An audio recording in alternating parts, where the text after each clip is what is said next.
Casey kombaini kasutame alates sellest hooajast, et see on esimene hooaeg meil. Peamiseks põhjuseks on siis, kuna Eesti tingimustes kliima on niisugune väga vahelduv ja sajusid ilmasid on palju, siis meil on õigel hetkel vaja kiiresti palju ja korraga vilja kätte saada. Ja siis otsustasime, et peaksime katsetama rootorit, kuna rootor on teada-tuntud suure tootlikkusega kombain ja Casey kombain on siis väga kaua tootnud siis rootoriga kombaine ja otsustasime selle kasuks. Meil on Case 8250 Axial Flow. Totnuva meeskond oli väga abivalmis.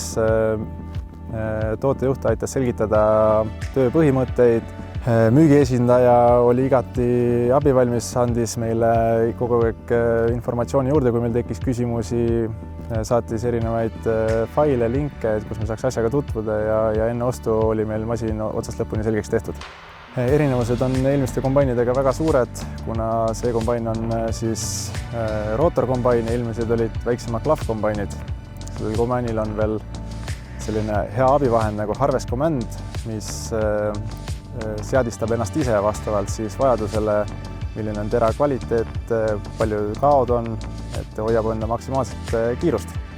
Mina täna julgen soovitada kõigile Casey kombaini, kuna olen ise proovinud erinevates tingimustes, väga rasketes, kergetes, suurte saakide sees Casey kombaini ja see töötab väga hästi. Vastab tõele, et on väga suure tootlikkusega. See aasta, kus olid nisusaagid meil 8 tonni hektarilt, siis liikumiskiirus oli ka 8 kilomeetrit tunnis ja tootlikkus oli väga suur. Teravilja kvaliteet oli hea ja olen väga rahul.